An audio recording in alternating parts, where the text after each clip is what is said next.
Thanks for watching our impromptu legislative briefing on carbon pipelines. As you may know, we were originally planning on holding a live briefing on Wednesday, February 16th.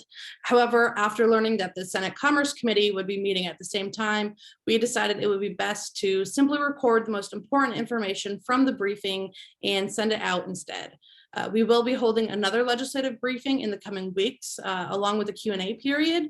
But in the meantime, if you have any questions about any of the content provided in the video recording, you can reach out to me, Emma Schmit, at 712-830-3748, or by email at eschmit@fwwatch.org.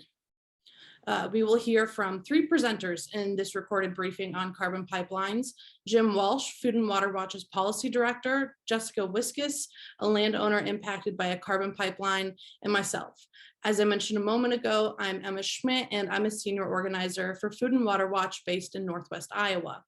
Before I hand it over to Jim and Jessica, I want to provide a brief background of the proposed carbon pipeline projects, as well as legislation that would address related concerns.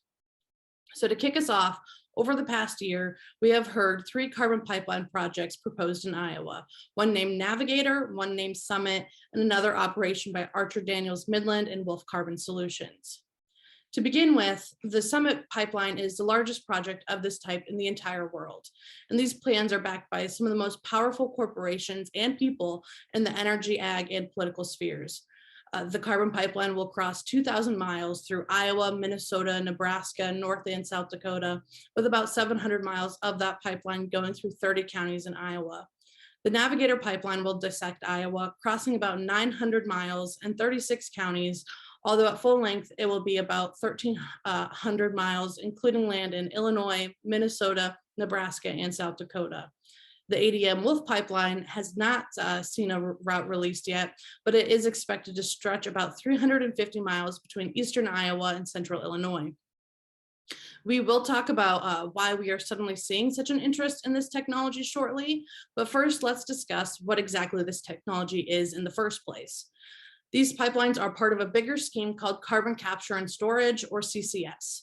You may also hear it called CCUS, Carbon Capture, Utilization, and Storage, or Carbon Sequestration. It's all the same racket, but for the sake of brevity, we are going to refer to it as CCS. Now, CCS is essentially made up of three steps. First, carbon dioxide is separated from other gases at the smokestack of a polluting entity. Power plants are the most commonly discussed source, but in our case here in Iowa, the plan is to capture the carbon released largely from ethanol and fertilizer plants. In the second step, the carbon dioxide is compressed and it's shipped off for storage. Since it can only be stored in certain geological formations, it has to be transported long distances through a series of pipelines. Then finally, the CO2 is injected underground, typically into salt caverns or old oil and gas fields. This is fairly new technology. It started gaining a lot of steam under the second George W. Bush administration, and each of his successors, Obama, Trump, and Biden, have all pushed to fund CCS, funneling billions of dollars into demo projects and research. And despite year after year of lackluster results, we're continuing to see our tax dollars poured into developing this unsound industry. Jim is going to dive into the public financing of these projects a bit more, but the key takeaway is that we're really offering mega polluters a silver platter on which to keep polluting, and we're paying them to do so. Now, these corporations claim that they'll be capturing carbon entirely to store it underground, or at least that's what they've pivoted to saying. They are marketing this as a solution to the climate crisis. Originally, though, when Summit announced their decision to invest in CCS, they claimed that they were interested in using the carbon for enhanced oil recovery. Summit CEO Bruce Rastetter is even quoted as saying that enhanced oil recovery is the only way to make the project profitable. While the other companies haven't been so blatant about it, it is clear based on the proposed pipeline routes that these projects will likely be used for enhanced oil recovery, which goes exactly against the idea that this will be a boon to the ethanol industry. Maybe it will, but it's also propping up their direct competitors in the oil and natural gas industries. One of the most common uses for carbon at this time is to inject it into the ground in order to drive oil to the surface. This is a process known as enhanced oil recovery. It is used specifically to get the very last dregs of oil out of a nearly depleted oil field. In fact, of the 12 currently operating CCS sites, 11 of them used enhanced oil recovery to make a profit. This, of course, doesn't come without risks. For one, it's continuing our reliance on fossil fuels. It also allows for the rapid leakage of carbon, and there are also very real health concerns like liver and kidney damage from the release and leakage of substances added to the carbon during the process. But let's say they really do pump it into the ground and they leave it there. What could go wrong? Quite a lot, as it turns out. Long-term underground carbon storage is unproven and it's laden with risks. The carbon is meant to be sequestered underground in a reservoir of porous rock, overlaid with an impermeable layer of rock to seal off the reservoir and keep the carbon from escaping, which sounds all right in theory, but that is rarely how it works. The slow leakage of sequestered carbon is almost a given. As much as 10% of stored carbon may leak out over 30 years, simply due to carbon's ability to seep through fractures and undetected faults in the ground. It can also slowly escape along well linings, and it's been shown to corrode the materials that are commonly used in the transportation and injection processes. And then, of course, we have to worry about the impact of natural disasters damaging CCS infrastructure, which really brings us full circle because much like we've seen with the fracking industry, injecting carbon into the ground greatly increases the risk for earthquakes. So it's really not a matter of if a carbon disaster could occur, it is completely a matter of when and where. Well failure during injection, a blowout, or say structural damage from an earthquake could all release large amounts of CO2, contaminating our groundwater and our soil. But there are even more frightening immediate impacts on people. As you likely know, carbon dioxide is an odorless, colorless, invisible gas. If the pipeline were to rupture, the carbon would create an indistinguishable bubble that asphyxiates everything in its reach. And that alone is terrifying. But to add a real cherry on top, a 2020 study of CCS pipelines claimed that the specifications and standards for carbon dioxide pipelines are still minimal, and the techno-economic framework and integrity management systems are still immature. So not exactly a ringing endorsement of a technology that could quite literally kill you with the slightest malfunction. We have seen billions of our public tax dollars wasted on CCS technology that has either failed to even get off the ground or failed to yield even close to the expected projections. This is yet another greenwashing scheme put forth by mega polluters to look good in the public eye while avoiding any true meaningful reforms. Fortunately, members of the legislature have recognized these proposals for what they are, a threat to Iowans that benefits only Wall Street. We've seen legislation introduced in both the House and the Senate, House File 2320 and Senate File 2160, calling for stricter eminent domain regulations. The bills would end the ability of private corporations abusing eminent domain when it does not benefit the public, just as we're seeing with these carbon pipeline projects, because they don't benefit the public. They won't bring meaningful, lasting job numbers. They won't revitalize our rural economies. They aren't a legitimate solution to the climate crisis. These projects put all the risks on Iowans, from the asphyxiation of people and livestock, the acidification of our waterways, and wasteful spending of our tax dollars, among so much more. And we get nothing in return.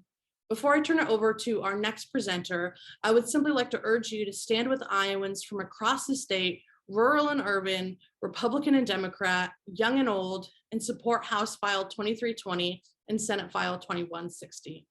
Thank you for your time. Yes, Jim Walsh. I'm the policy director for Food and Water Watch.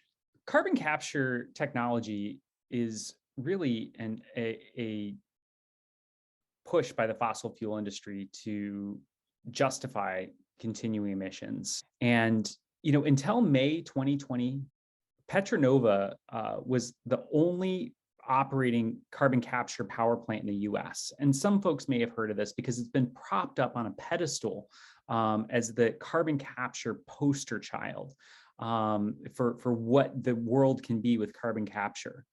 But the reality is, when you look deeper into that project, it was actually closed after 4 years of operation. This became a big problem for the fossil fuel industry because they need to be able to justify that this technology works. But in reality, that facility only captured 7% of carbon from emissions from the facility where it was located.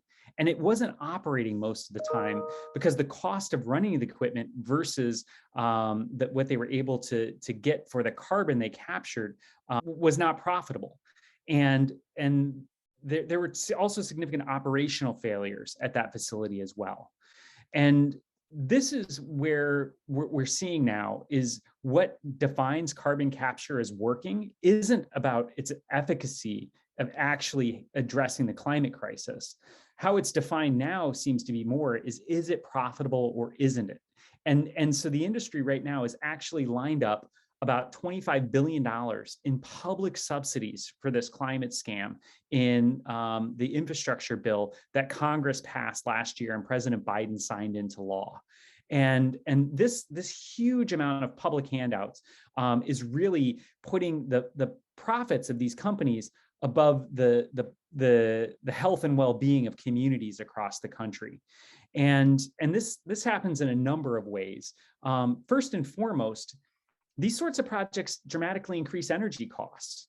And when we're looking at the amount of money it costs to actually build this equipment and the related pipeline infrastructure and is immense for all of these projects. And in order to make this go forward, the industry has to have significant public subsidies to make that happen. And these subsidies come in a number of different forms. They're already on the books, subsidies that exist in the tax code that allow companies to get tax credit for storing carbon that they've captured. In the bipartisan infrastructure bill, there's actually resources to support the building of this equipment, as well as other sorts of resources or other sorts of related infrastructure necessary to capture carbon. There's $2.1 billion in loan guarantees for carbon capture pipelines. And this is important because if these projects fail and these pipelines in Iowa fail, it won't be the investors that are on the hook with loan guarantees like this. It'll wind up being the US taxpayers, which will deepen our financial challenges that we have and would divert money that would really could be paid for much for helping support a transition off of these dirty energy sources. And we're very concerned because one of the things that we know these companies want to do is to use the California low carbon fuel standard to actually sell credits into that market. The California low carbon fuel standard is a program where certain industries can essentially sell credits for doing certain practices into a that would reduce carbon emissions or purport to reduce carbon emissions. And then other polluters, mainly power plants and industrial polluters, will buy those credits to allow them to continue to polluting the environment with whatever it is that they're putting out there, along with the CO2 that comes out of their smokestacks. And there's an effort within California right now to expand and enrich the benefits and credits for CO2 capture. And so this will be another, it's already exist as a subsidy to the industry. It will only get bigger and it'll be more, and that will mean higher cost for consumers who are producing these products, rather than actually helping to support a transition off of fossil fuels. We're actually creating a market where now CO2 is a commodity that's bought and traded. And so if our goal is to actually eliminate these greenhouse gases, this sort of commodification of these resources in this California low carbon fuel standard is actually the exact opposite reason. Because once you create this profit motive behind producing something like this, it's going to be much more difficult to actually phase it out. And so we should be, really looking as residents in Iowa and residents across the country, is actually working to make sure that that our business and industries aren't buying into this carbon commodity scheme that California has put forward, and actually looking out for the residents of our states and communities that really would benefit from a transition away from these dirty fuel sources, rather than these sort of cap and trade schemes that wind up propping them up and continuing on with this pollution in our communities and threatening, public health with these dangerous CO2 pipelines. There are significant safety concerns around CO2 development. And this is something where the pipelines that we're used to building throughout the country that carry gas and things like that, the CO2 pipelines are a very different technology, really, to transport this gas. It's done under high pressure, which creates at very low temperatures. And this creates this dynamic where if there's a rupture in a pipeline, you don't actually see an explosion necessarily.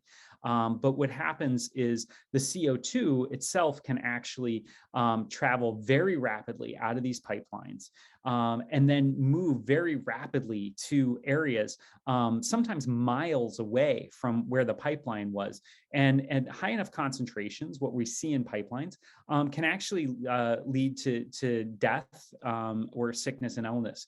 There was an instance in Mississippi where people who were a half mile away from a pipeline were passing out, becoming unconscious without any notice or warning about this rupture that happened in a pipeline, because you don't have those big explosions. There's also issues with gradual leaks that can happen in all pipeline infrastructure, but CO2 pipelines and CO2 itself can be very corrosive.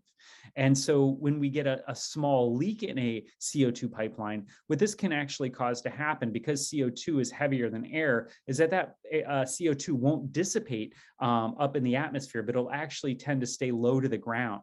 And then as you have a slow leak, can actually create higher concentrations of CO2 in certain areas, which can lead people to walk into clouds of carbon dioxide without any knowledge that that's what they're actually walking into. And so we know that the existing pipeline infrastructure has those sorts of leaks for methane, which is a predominant pipeline usage in the United States. There's no reason to believe that we won't have these sorts of issues with leakage of CO2 pipelines either, that really pose significant public health concerns for the people of Iowa and anyone who really lives near these pipelines in general. And that's why landowners are very concerned about these developments, because they're the ones in the pipeline route. But the other people should be concerned too are the people who go to the grocery stores near these pipelines, or the shopping malls, or the parks and community centers, because those places also could be impacted by these pipelines as well. We see with pipeline projects in general is that the jobs don't go to the local communities. The jobs go to the people who work for these large pipeline companies and to workers who are experienced in building pipelines, and they move around the country and build these pipelines in different places. So job creation for folks in Iowa might be short-lived, such as those workers will need to stay in hotels or potentially eat at restaurants in the area, but long-term benefits are very limited from pipeline construction in general. Building this infrastructure will make transitioning away from dirty energy sources more challenging and more costly to the residents of the state, as well as the US taxpayers in general. Certainly be opportunities for the federal government to weigh in on some of these pipelines and making, in terms of potential for permitting decisions and things like that. But the most important thing that the Iowa legislature can do is actually step up where the federal government is failing to actually protect public health and the environment, and actually put a stop to these pipelines. Make sure that they're not able to steal land from the public through eminent domain proceedings that will do nothing to help the public good, but really just prop up the profit interest of these corporations. Hi, my name is Jessica Wiskus, and I'm a landowner in rural Lynn County who in November received notification from Navigator that my property was in the pipeline corridor. I decided to organize a local meeting about it, and because I'm the daughter of a sixth-generation farmer living in a rural community where trust, integrity, and honesty are all very high, my neighbors and I have stood together against this pipeline ever since that meeting. Why are we so opposed to the use of eminent domain for carbon pipelines? Look, rural Iowans know very well that individuals sometimes have to make sacrifices for the greater good. We know it because that's how our families have survived here for so many generations. We help each other. We stand for something greater than just ourselves as individuals. But these carbon pipeline projects do not constitute a necessary public good. And here's why. Carbon pipelines are uniquely dangerous. These are not your bread and butter pipelines. Of the 600,000 miles of pipelines currently in the United States, less than 1% are carbon pipelines. But that tiny proportion, according to PHMSA, has been responsible for 61 unintentional releases of CO2 in the past 10 years. That's approximately one accident every 82 miles. Until now, carbon pipelines in the United States have been routed through sparsely populated areas. And while some people think that Iowa is just a flyover state, we know that Iowa's history of settling in 40-acre parcels means that our rural areas have quite a few farmhouses and thriving small town communities. This places us at risk when it comes to carbon pipelines. Navigator's route, for example, puts Iowa farmhouses, ball fields, churches, historic sites, and even schools in the pipeline corridor. For example, the College Community School District in Lynn County. This map is an example that a neighbor sent to me. There are several homes within 200 and 700 feet of the pipeline. The local city limits are less than a quarter of a mile away. And on a personal note, the pipeline is 600 feet from where my ancestors, including a daughter of the American Revolution, are buried. Distance between the pipeline and your house or school is the difference between hospitalization and death in the event of a rupture, because distance determines the concentration of carbon dioxide in the air. That's according to a publication that you see here, The Standard in the Industry by Norska Veritas, which also informs us that at concentrations of 10% to 15%, carbon dioxide causes loss of consciousness, convulsions, coma, or death within minutes. We live here. Our families live here. Our communities are built here. The unique dangers posed by CO2 pipelines are well documented by academic researchers. A peer-reviewed scientific article published last summer, July 2021, called Risks and Safety of CO2 Transport via Pipelines, reports on multiple experimental studies. For example, in one that most closely resembles Navigator's proposed project for my county, the rupture of an 8.6-inch diameter steel pipe buried underground, filled with pure dense phase CO2 under pressure and temperature parameters equivalent to Navigator's pipeline project, resulted in 136 tons of CO2 released in 204 seconds. The visible plume went up approximately 200 feet and spread out horizontally across the ground approximately 1,300 feet. That's a quarter of a mile in less than 3.5 minutes. Here is a photo taken from that very experiment. The plume that you see, by the way, isn't smoke. It's CO2 in a solid state, basically like dry ice. DNV, Norska Veritas, warns that it is, quote, particularly hazardous, since this could result in cryogenic burns to the respiratory tract, as well as additional toxicological impact due to sublimation in the lungs. Our second concern. These pipelines aren't actually about ethanol at all. Carbon capture and sequestration, or CCS for short, is not necessary to secure ethanol's future as a low carbon fuel. No one knows this better than ADM. Their own carbon reduction feasibility study from March of 2020 concludes that carbon capture and sequestration is the least effective option for lowering their greenhouse gas emissions. Why? Because while carbon capture aims to address the CO2 from the fermentation of corn, The real problem for ADM is the CO2 emitted from coal-fired energy production. 70% of their on-site CO2 emissions come from coal. The problem is coal, not corn. That's why the report recommends that ADM wean themselves off coal and tighten up efficiency. So instead of shoving a toxic waste transportation system through Iowa farmland in the attempt to bury their sins, ADM has a plan to stop the majority of their CO2 emissions from being generated in the first place. That's how they can really lower their carbon footprint, and they don't need a pipeline to do it.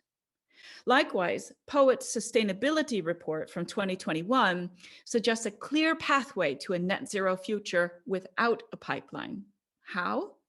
They address their on-site energy inputs and implement operational efficiencies, same as ADM. Carbon capture and sequestration is not necessary for ethanol, and therefore it is certainly not a necessary public good. Why then this rush to take our land and build a pipeline infrastructure system? You may have already heard from my colleague about what's going on here. According to the Global CCS Institute, the industry's most up-to-date facility database, there is only one commercial CCS facility in operation in the United States right now that doesn't use enhanced oil recovery. One.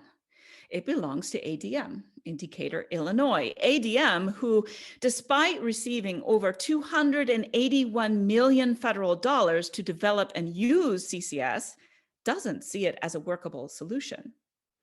CCS by itself has failed remarkably. The only economically viable use for liquid carbon dioxide is enhanced oil or gas recovery. CO2 is a tool used by the oil and gas industry to extract more fossil fuels. Ethanol produces a particularly pure form of carbon dioxide, so it's less expensive to capture. That's why the pipeline infrastructure is coming to Iowa. It's not because of ethanol. Here's a map from an exhaustive study that recently came out from Princeton University about national pipeline infrastructure, a study funded by ExxonMobil and BP. This is what the industry wants to do in order to continue selling fossil fuels for generations to come. Well, we are not about fossil fuels here in Iowa. You see, this issue never was about the public good of Iowans. This is nothing other than an all hands on deck effort by the oil and gas industry to secure taxpayer subsidies for an industry bent on preventing the real reduction of greenhouse gas emissions. I just want to emphasize to you that those of us on the ground in Iowa know that our land will be taken for the benefit of the gas and oil industry. That's why you see hundreds and hundreds of objections filed on the IUB dockets. And this brings me to my final concern.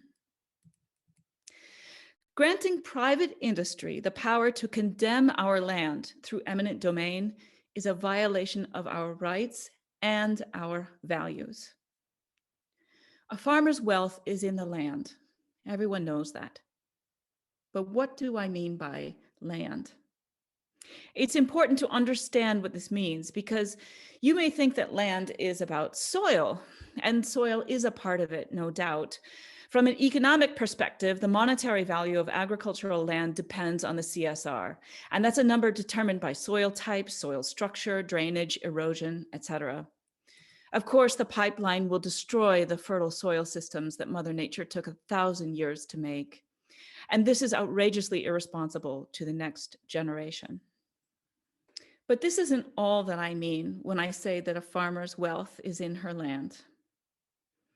Land for many of us means something more than just a line on a balance sheet or a CSR number. Land isn't just property, it isn't just dirt. It's about our heritage, it's about our hope. The term land for us encompasses the abundance of life that is rooted in the earth and that fundamentally is not of our own making. What is at stake here for those of us who love the land? My neighbor said to me, "It's not like the land is a part of me. It's like I am a part of the land." He said it well. And that's the gift bestowed on us by the land. It places us face to face with something greater, something true.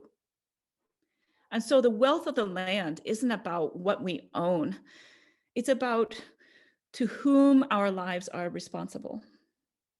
To corporate executives, to private investors, to influential politicians, or to the gift of life that we are called upon to steward. Private corporations want to take the part of the wealth that is seen on a property deed, but they disregard what the land really means. They disregard the part that is the true gift.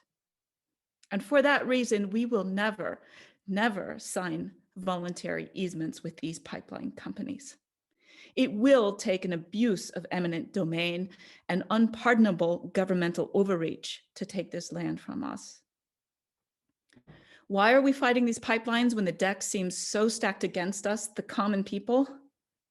Because we have an uncommonly clear sense of what is right and what is wrong. And we have uncommon courage and perseverance. To seize our land for no good reason, for no public good, is to attack our most deeply held values, and our souls are not for sale. So as we turn to you, our legislators, this session, and look for someone who will stand up for these values, we are taking note of who understands what is at stake here and who does not. For generations to come, we will have to live with the choice that you make right now. I think that Iowans, as a general rule, are loyal people, but our first loyalty is to the land.